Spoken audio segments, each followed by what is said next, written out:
ऐसे जब 20 साल पहले मैं खड़ा हुआ था ऐसे किसी ऑफिस में जाके, तो मुझसे पूछा गया था कि क्या है, किसी डायरेक्टर के असिस्टेंट ने पूछा था क्या है, मैंने कहा एक्टर हैं।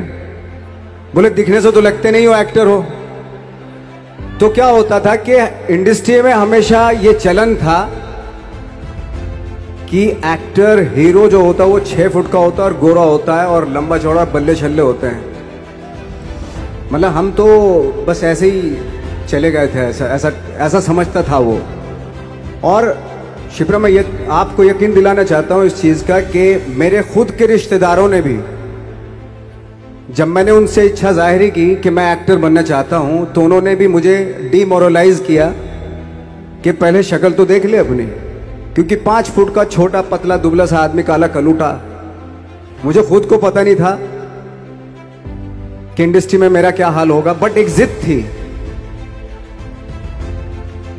थी और हजारों लाखों, मतलब सालों साल से इंडस्ट्री में सिर्फ यही चलन था कि एक्टर तो, हीरो तो जो है ऐसा होता है। लेकिन सब ऑड सिचुएशंस के बावजूद भी गए। लेकिन एक चीज मेरे दिमाग में थी कि जो सब कर रहे हैं वो नहीं करना है, तो अलग क्या करूं, अलग क्या होना चाहिए। उसके लिए ट्रेनिंग की जरूरत थी, जो मैंने नेशनल स्कूल ऑफ ड्रामा में आके ट्रेनिंग ली। 3 साल मैंने एक्टिंग की पढ़ाई की वहां पे, और अपनी एक क्राफ्ट के बारे में समझा कि एक्चुअली इस पर्सनैलिटी में अगर मैं लोगों को इम्प्रेस करना चाहता हूं, उसके लिए एजुकेशन की बहुत ज़रूरत है। या जो भी आप काम कर रहे हो उसमें क्राफ्ट, उसका एक्सपर्ट होना बहुत ज़रूरी होता है। ऐसे ही हवा में नहीं कि जैसे पहले होता था, अरे यार तो बहुत खूबसूरत दिखता, फिल्मों में जाके काम करना शुरू कर दे, ऐसा नहीं। किसी चीज़ को बारीकी से जानना, उसके लिए ट्रेनिंग की, एक्सपर्ट्स की, एक्सपीरियंस की ज़रूरत होती है। तो मैंने ट्रेनिंग ली नेशनल स्कूल ऑफ ड्रामा से, और 2000 में मैं पहुंच गया मुंबई। मुंबई पहुंचने के बाद जब हम किसी ऑफिस में जाते थे, आई थिंक उससे पहले चलन नहीं था बिल्कुल भी। हम लोग गए, जैसे मैंने बताया कि ऑफिस में खड़े हो के, भाई हम एक्टर हैं, काम दोगे क्या? तो बोले पहले हुलिया तो देख अपना तू। तो ये हर बार सुनने के लिए मिलता था, और वो बात भी सही थी, क्योंकि उससे पहले कभी कोई आपने देखा नहीं होगा कोई इतना बड़ा, कोई इतनी सी पर्सनैलिटी का 5 फुट 6 इंच का आदमी, पतला दुबला सा मरियल सा, कि कभी ये इस तरह के लोग एक्टर भी बन सकते हैं, हीरो भी बन सकते हैं, स्टार भी बन सकते हैं। ऐसा चलन था ही नहीं। मैं कॉन्फिडेंट था बिकॉज ऑफ माई ट्रेनिंग। मैंने ट्रेनिंग ली थी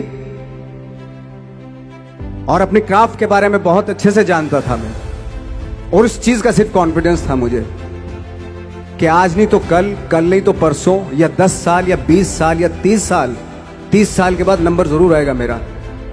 मैंने कभी भी अपने को टारगेट नहीं दिया मैंने कि अगर 2 साल ट्राई करके देखता हूं, उसमें अगर हो गया तो ठीक है, वरना कोई दूसरा फील्ड अपना लूंगा। ऐसा कभी नहीं। जिस चीज का पैशन होता है, जज्बा होता है, अगर आप दिल से चाह लो ना, तो पूरी दुनिया झुक जाती है उसके ऊपर। उसको पूरा करने के लिए पूरी कायनात एक हो जाती है कि इस आदमी की जिद के लिए, इस आदमी की जिद के आगे झुकना पड़ेगा, और पूरी दुनिया झुकती है आपकी जिद के आगे। लेकिन आपको जिद्दी होना पड़ता है, आपको बहुत सारे सेक्रीफाइस भी करने पड़ते हैं, क्योंकि ये आपने चाहा है। परीक्षा देनी पड़ती है आपको, जितना बड़ा इम्तिहान होगा उतनी बड़ी परीक्षा भी देनी पड़ेगी। आसान काम नहीं है। छोटे छोटे टारगेट बनाएंगे तो छोटों में निपटारा हो जाएगा। हमेशा अपने आप को टारगेट बढ़ा दो। तो उसके लिए हमेशा अपने आप को अनकंफर्ट जोन में डालो, कि जो इम्पॉसिबल है उसको पॉसिबल करने की शिद्दत, पैशन आपके अंदर होना चाहिए, वो हो जाता है। आज जो दुनिया में इतने सारे एक्सपेरिमेंट हुए हैं, ये सिर्फ इसी बिना पे हुए हैं, पागलपन के जरिए ही हुए हैं ये सारे एक्सपेरिमेंट। एक मैंने कहीं सुना था कि जब आप एक्सपेरिमेंट करते हैं तो फेलियर भी होते हैं, कई बार फेलियर होते हैं। कोई एक एक्सपेरिमेंट करने के लिए, कोई एक चीज करने के लिए बहुत बार हमने भी झेला है, बहुत बार फेलियर हुए हम लोग। लेकिन एटलीस्ट हमें इतने सारे फेलियर होने से इतने तरीके पता चले कि इन तरीकों से सक्सेस नहीं मिल सकती। फॉर एग्जाम्पल, एडिसन ने जब बल्ब का आविष्कार किया तो 100 बार एक्सपेरिमेंट किए अपनी जिंदगी में। 100 बार एक्सपेरिमेंट करने के बाद जब उसको पता चला कि अरे फॉर्मूला तो ये था बल्ब बनाने का, तो एटलीस्ट उसको ये, उसके साथ साथ उसको ये भी पता चला कि 100 जो तरीके हैं, 100 तरीकों से बल्ब नहीं बनता, ये भी पता चला उन फेलियर्स में उसको।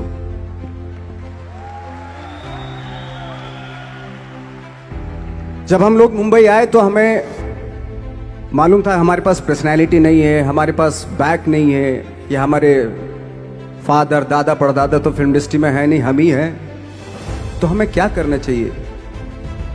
इसलिए लोगों के बीच में घुसे रहते थे, आम लोगों के बीच में घुसे रहते थे, उनका एक्सपीरियंस सुनते थे, उनको ऑब्जर्व करते थे। तो आई थिंक मेरे पास 15 साल तक, 10-12 साल तक कोई काम नहीं था। जैसे आपने बताया कि बहुत ही 10-10 सेकंड के रोल करके घर में आके बैठ जाता, पूरे साल खाली बैठे रहते थे हम लोग। लेकिन एक चीज थी कि लोगों के बीच में रहते थे। लोगों के बीच में रहने से ये एहसास हुआ हमें कि तरह तरह के लोग हैं, लेकिन हमारी इंडस्ट्री में सिर्फ एक ही तरह की एक्टिंग होती है। हजारों करोड़ों लोग हैं इस दुनिया में, लेकिन एक्टिंग सिर्फ एक ही तरीके से होती है हमारे यहां। तो मुझे लगा यार, ये मैं तो ट्रेन भी हूं, मुझसे अपनी आर्ट भी आती है, और हजारों लोगों को मैं ऑब्जर्व भी कर रहा हूं, तो ये तो सबसे अच्छा सूत्र है। इससे तो मैं बहुत कुछ कर जाऊंगा। तो जब ये सूत्र पता चला मुझे कि अब मैं ये जो हजारों लोगों को मैंने ऑब्जर्व किया है, अब जब भी मुझे कोई रोल मिलेगा उन्हीं में से वो एक इंसान होगा। उसी में वो ठाकरे, बाला साहब ठाकरे होंगे, उसी में मंटो होगा, उसी में गणेश गायतोंडे होगा, उसी में फैजल खान होगा, उसी में माजूमदार साहब होंगे। तो इस तरह के, ये कब हुआ? जब हमने लोगों को ऑब्जर्व करना शुरू किया, लोगों के बीच में रहे। मैं 15 साल के बाद जो मेरी लाइफ थी, जिसमें खाने तक को नहीं मिलता था, अब फॉर्चुनेट अपने आप को समझने लगा था कि थैंक गॉड कि मुझे ऐसे लोगों के बीच में मुझे रहने का मौका मिला। तो कभी भी, आई थिंक मुझे लगता है कि कभी भी जब आप स्ट्रगल कर रहे होते हैं ना, वो एक मौका होता है आपके पास, वो एक चांस होता है आपके पास कि कैसे उसमें आप अपना ऑब्जर्वेशन, एक्सपीरियंस, जब आपको काम मिलेगा वो उसमें लगाएंगे आप। तो मेरी लाइफ बहुत ही, आज जब मैं सोचता हूं कि यार ये तो बहुत ही अच्छा हुआ, तो जो 15, 10, 12 साल मैंने बिना काम के गुजारे, जो लोगों के बीच में रहा था मैं, आज वो काम आ रहा है मेरे। जहां जरा सा कोई कैरेक्टर मिलता है तो आदमी इसलिए कनेक्ट करता है उनसे कि उनको लगता है कि यार ये तो मेरे पड़ोस का ही, आसपास का ही ये बंदा है। मैंने देखे हैं इस तरह के लोग। आई थिंक यही हमारी सबसे बड़ी जीत है एज एन एक्टर।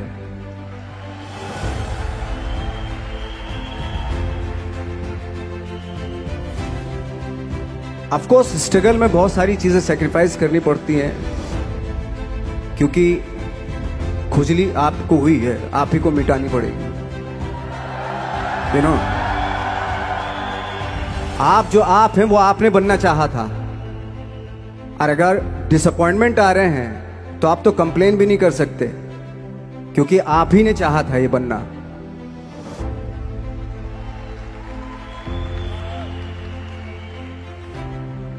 तो बस यही था कि 10-12 साल तक मैंने सोचा था, 10-12 साल जब स्ट्रगल हो गए तो मेरे बहुत ज़्यादा वो भी हुआ कि यार छोड़ के चले जाते हैं, कुछ काम मिल नहीं रहा, क्या हो रहा है कुछ पता नहीं, आई डोंट नो मिल पाएगा या नहीं मिल पाएगा।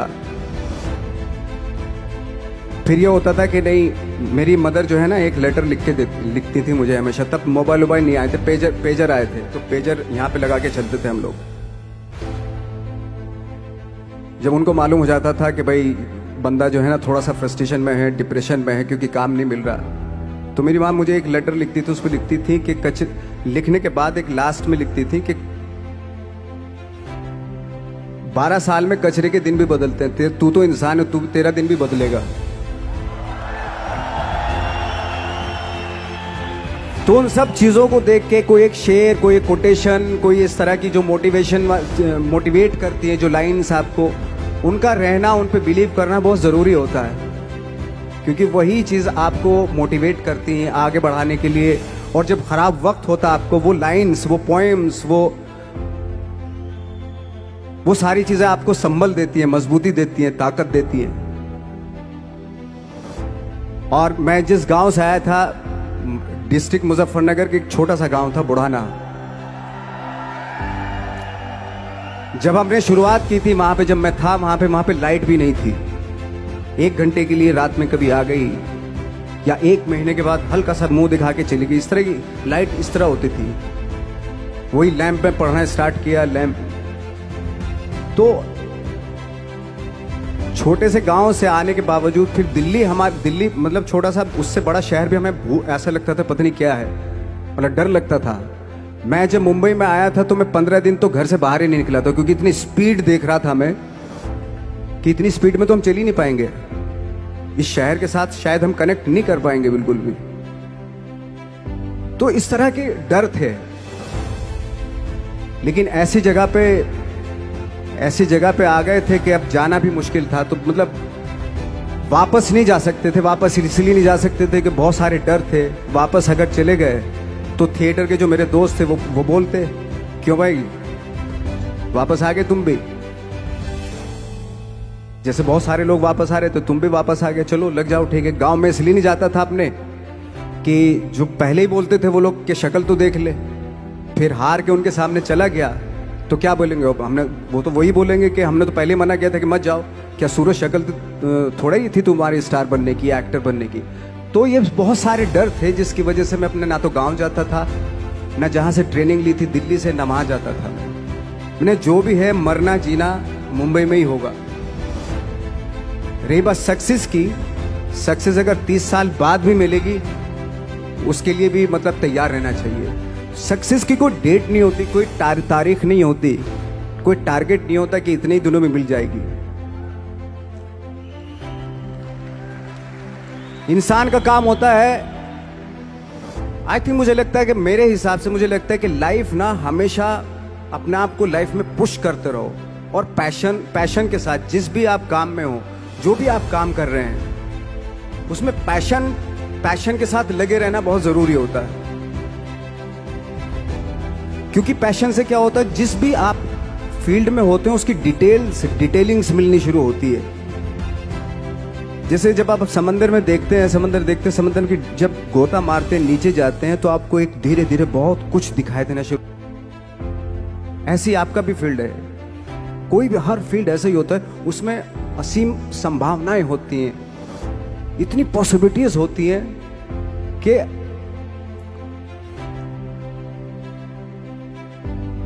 आई थिंक दुनिया का हर काम में इतनी सिर्फ अगर एक दर्जी है पैंट सीता है, 1000 तरीके के पैंट सी सकता है अगर वो चाहे तो। अगर उसने नहीं चाहा तो वो जो ट्रेंड चला रहा है वही सीता जाएगा। लेकिन अगर उसने चाह लिया कि मैं ऐसा कुछ करता हूं तो 1000 तरीके की पैंट उसी में 1000 तरीके की सी देगा वो पैंट। ऐसे हर फील्ड में पॉसिबिलिटीज बहुत होती हैं और एक परफेक्शन होता है। फॉर एग्जांपल जैसे हम लोगों ने ट्रेनिंग इसलिए ली कि परफेक्शन आ जाए अपने काम में। जैसे एक मैंने एग्जांपल सुना था कि ये छोटी छोटी चीजें जो मैं बता रहा हूं, ये चूंकि मैंने बचपन में सुनी थी, उन पे उन्हीं को अपनी लाइफ बना के आगे बढ़ा तो आज यहाँ पे हूँ। इसलिए वो छोटी छोटी चीजें बहुत काम आती हैं, उनको सुनना बहुत जरूरी होता है इंसान के लिए। बताते हैं कि एक बहुत बड़े, पता नहीं ये सच है झूठ है, मुझे नहीं इतना ज्यादा नहीं मालूम, बट कोई बहुत बड़े इंसान हुए, लेकिन वो पहले मोची थे, जूता सीते थे। लेकिन जूता जहां से सीते थे ना, वहां से कभी फटता नहीं था। वो भले दूसरी जगह फट जाए लेकिन वहां से नहीं फटता था, क्योंकि उसका पैशन था जूता सीना। काम भले वो है वो, लेकिन उस काम में भी उनका पैशन है। तो इसी वजह से वो इतने पॉपुलर होते चले गए कि यार जूता फट गया लेकिन सिलवाना वहीं जाके, क्योंकि वहां अगर उन्होंने सी दिया वहां पे, जिंदगी भर वहां से जूता नहीं फटेगा। तो छोटी छोटी चीजों में ये जो परफेक्शन, पैशन, ये सारी चीजें होती है जो आपका आगे बढ़ाती हैं, बहुत आगे ले जाती हैं। लेकिन उसके वही है, कुछ चीजों का होना वाकई बहुत जरूरी होता है। फिर एक्सपीरियंस आपका, आपकी नॉलेज। जैसे मेरा मानना है कि मैं आई एम सॉरी टू से, बट मेरा खुद का मानना है कि मैं लक पे बिलीव नहीं करता हूं। मेरे सामने आज तक मेरे सामने लकीली कोई चीज नहीं हुई कि मैं लकीली यहां तक पहुंच गया। आज जो आप प्रोमो देख रहे थे, जो क्लिपिंग्स देख रहे थे मेरी, मैं लकीली नहीं पहुंचा हूं यहां पे। मैंने उसके लिए मेहनत की है, मैंने उसके लिए नॉलेज इकट्ठी की है, मैंने उसके लिए ट्रेनिंग ली है।